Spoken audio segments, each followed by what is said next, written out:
అదేవిధంగా బీజేపీ నుండి పోరెడ్డి కిషోర్ గారు ఉన్నారు. శరత్ గారు, గోల్మాల్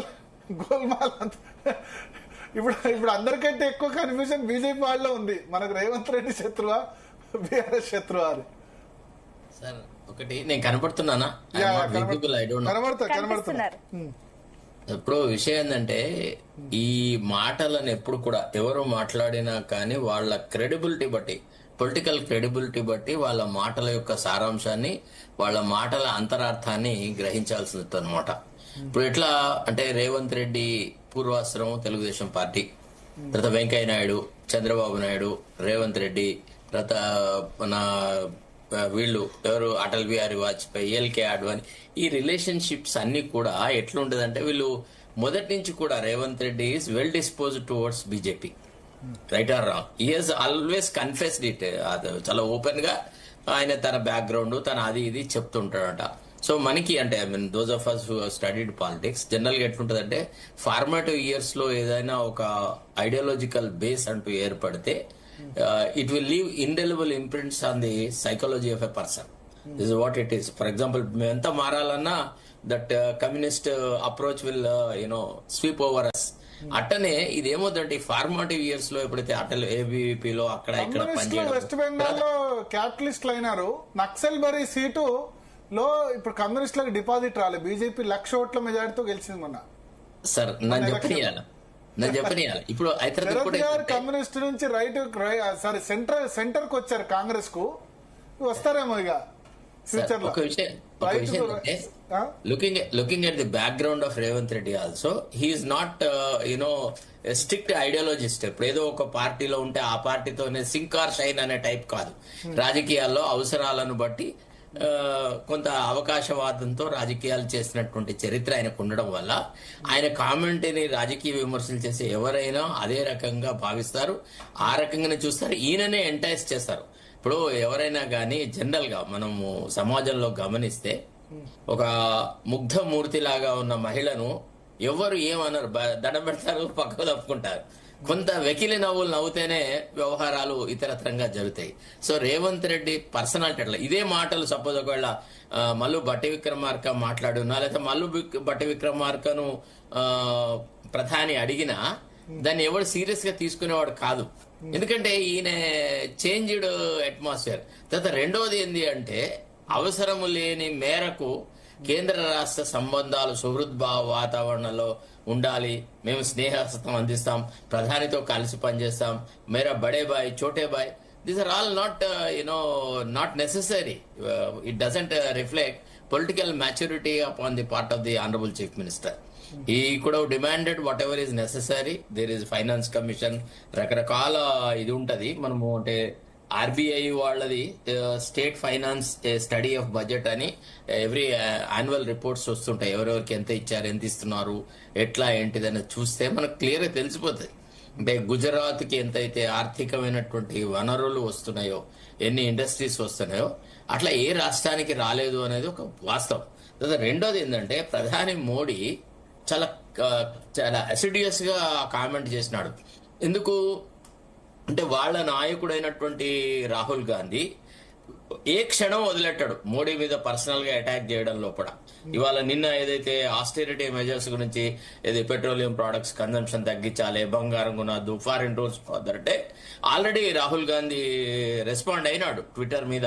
ఏమని మేము మొదటి నుంచి చెప్తూనే ఉన్నాం, it is a reflection of the failure of the government. Actually the government is not taking the people in to confidence. What are our finance ఇది foreign reserves, what is the petroleum products situation ఏంటిది, gas ఎంత ఉంది, మనం ఎంతకాలం manage చేయగలము, ఎంతకాలం మనం ఉన్నాము అనేది you should take us in to confidence. నువ్వు 4 రాష్ట్రాలలో ఎన్నికలను దృష్టిలో పెట్టుకొని దీన్నంతా టెంపరీగా మేనేజ్ చేసినావు, or prophecy is coming true అనేటువంటి మాట మాట్లాడాడు. తర్వాత కేసీ వేణుగోపాల్ కూడా అదే రకంగా మాట్లాడాడు. అంటే పార్టీ హైకమాండ్ మోడీ పట్ల ఒక యాటిట్యూడ్, ఆ పార్టీకి చెందిన ముఖ్యమంత్రి ఇంకొక రకమైనటువంటి యాటిట్యూడ్ ఉంటే ఈ రకంగా వాళ్ళిద్దరి మధ్యలో ఒక వెడ్జ్, ఒక రకమైనటువంటి అనుమానం అయితే మొదలవుతుంది రాహుల్ గాంధీకి. ఏది అరే ఇదేంది, ఈయన ఎప్పుడు మోడీ దగ్గరికి పోయినా భక్తుల్లాగానే, రాముని చూసినా హనుమంతుల్లాగానే ప్రవర్తిస్తున్నాడేంది అనేటువంటి భావన వచ్చేటువంటి అవకాశం ఉంటది. తర్వాత ఏంటంటే ఇప్పుడు కాంగ్రెస్ ను వీకెండ్ చేయాలన్నప్పుడు రేవంత్ రెడ్డిని తన వైపు తిప్పుకోవడము లేదా రేవంత్ రెడ్డి నుంచి ఆ అనవసరమైన విమర్శలు ఎదుర్కోకపోవడం కూడా అవసరమే. ఇప్పుడు రేవంత్ రెడ్డి ఏం చేసినాడు, పార్లమెంట్ ఎన్నికలప్పుడు రాజ్యాంగాన్ని మొత్తం తీసి పారేస్తారన్నారు, మైనారిటీలకు ప్రొటెక్షన్ లేదన్నాడు, మోడీని చాలా చాలా కఠినాతి కఠినమైన పదజాలంతో విమర్శించినాడు టు సాటిస్ఫై రాహుల్ గాంధీ. అట్లా మాట్లాడిన వ్యక్తి సడన్ గా ఇట్లా మోడీతో ఆయన మాట్లాడుతుంటే ముసిముసి నవ్వులు ఇవన్నీ చూస్తే ఏం అనుమానం వస్తుందండి. తర్వాత రాజకీయాలను ఎప్పటి నుంచి 1983 నుంచి చూస్తున్నాం. ఇట్లా ఎంతో మందిని ఎంటైస్ చేసి ప్రతిపక్ష వాళ్ళను రూలింగ్ పార్టీలోకి తెచ్చుకోవడం పరిపాటి. ఒకసారి రెడ్డి కాంగ్రెస్ లో రొండా నారపరెడ్డి తర్వాత కె రోషయ్య ఇద్దరే ఉండేవాడు. రోషయ్య గారు డాక్టర్ చెన్నారెడ్డిని ఎట్లా విమర్శించేవాడు అంటే సూదితో పొడిచినట్టుగా విమర్శించేవాడు. ఒక దశలో చెన్నారెడ్డి ఏం చేసినాడు, రోషయ్యను తన వైపు తిప్పుకున్నాడు. తిప్పుకున్న తర్వాత అంటే అట్లా తిప్పుకున్న తర్వాత మళ్ళీ రోషయ్య ఎప్పుడు వెనుక తిరిగి చూడలేదు, వేరే పార్టీల వైపు పోలేదు, ఇంకేది చేయలేదు. జీవితాంతం I'm a Congress man, born in Congress, I will die as Congress, Reddy Congress Indira Congress, that is immaterial, we're Congress man అన్నారు. అట్లాంటి నిబద్ధత, అట్లాంటి స్ట్రేట్ ఫార్వర్డ్నెస్, అట్లాంటి కమిట్మెంట్ అనేది ఐడియాలజీ పట్ల రేవంత్ రెడ్డికి లేకపోవడం వల్ల కొంత డౌట్ అనేది రావడం అనేది చాలా పరిపాటి. తర్వాత రేవంత్ రెడ్డి కూడా ఒక రకంగా ఏంటంటే ఇప్పుడు నన్నెవడు కొడతాడు అనేటువంటి కొంత ఆ భావనకు వచ్చేసినాడు. That arrogance is very much reflected in his discussions, in his talks, the way he deals with the cabinet ministers. చాలా మంది చాటుకు చెప్తూనే ఉంటారు. ఇప్పుడు రేవంత్ రెడ్డి కూడా చంద్రబాబు నాయుడు లెక్క ఒకటిగా 1+0 క్యాబినెట్ ఉంది, మాదేముంటది, every file is to be routed through only the honourable chief minister's office. మరి ఈయన ఏమన్నా ఫైల్ క్లియర్ చేస్తారంటే చెయ్యడు. ఈయన చదవడు, ఈయనకు అర్థం కాదు, ఈయన దేన్ని యాక్సెప్ట్ చేయడు. ఇవాళ హోమ్ మినిస్ట్రీకి ఒక ప్రిన్సిపల్ సెక్రటరీ హోమ్ కు ఒక డైరెక్షన్ ఇచ్చినారు. Even the decisions that are to be taken by the honourable chief minister also such files should not be circulated to the CMO's office అని. ఇవాళ గుట్టల ఫైళ్లు అక్కడ పెండింగ్ లో ఉన్నాయి. ఈ మాట కాదు. ఇప్పుడు సార్ ఏ నేరేటివ్ కరెక్ట్, నేరేటివ్ ఏది కరెక్ట్? బీఆర్ఎస్ బీజేపీ ఒకటా, బీఆర్ఎస్ కాంగ్రెస్ ఒకటా? సారీ ఒక్కటైతే ఉంది, రేవంత్ రెడ్డి అనే వ్యక్తి చాలా అట్రాక్టివ్ గా కనపడుతున్నాడు మోడీకి. రాహుల్ గాంధీని కుడి భుజాన్ని నరకాలన్నా, రాహుల్ గాంధీ ఇటీవల మై బ్రదర్ అని బాగా తిరుగుతుంటే మోడీ చూస్తున్నాడు రాహుల్ గాంధీని ఎట్లా వీకెన్. ఇప్పుడు మహారాష్ట్రలో ఇతర రాష్ట్రాలలో మంచి ప్రామినెంట్ కాంగ్రెస్ వాళ్ళందరినీ బీజేపీలో చేర్చుకున్నారు. వాళ్ళు చేర్చుకొని వాళ్ళకు పదవులు కూడా ఇచ్చినారు. కాబట్టి మనము మోడీని ఇప్పుడు రేవంత్ రెడ్డికి తెలుసో తెలియకో రాజకీయాల మీద అవగాహన ఉండో లేకుండో డాన్స్ చేసినా Modi is an astute politician. He knows where to bet. ఈయనను వ్యక్తిగతంగా ఇప్పుడే రేపో ఎల్లుండో తీసుకోకపోయినా ఈయన మా మనిషి అని చెప్పుకోవడం ద్వారా రాహుల్ గాంధీని కొంత అసందిగ్ధ పరిస్థితికి పుష్ చేయడం కూడా మోడీ యొక్క ఆలోచన సరళి ఉంటది.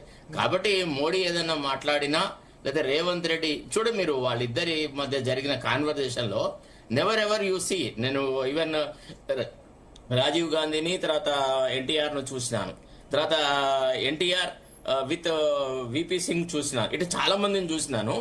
బట్ ఎక్కడ కూడా ఆ డిగ్నిటీ ఆ కైండ్ ఆఫ్ రిలేషన్షిప్ కాకుండా ఒక గురు శిష్యుల సంబంధం ఉన్నట్టుగా వాళ్ళిద్దరి మధ్య కాన్వర్జేషన్ జరుగుతుంది. అది కూడా కొంత కాంగ్రెస్ కు ప్రాబ్లమే అవుతుంది రేపు ఫ్యూచర్ లో. Definitely it is not a welcome measure. ఇప్పుడు రేవంత్ రెడ్డికి ఇష్టం ఉన్నా లేకున్నా Modi is certainly betting for Revanth Reddy, that is a fact. Kishore గారు నమస్తే, ఏమైంది?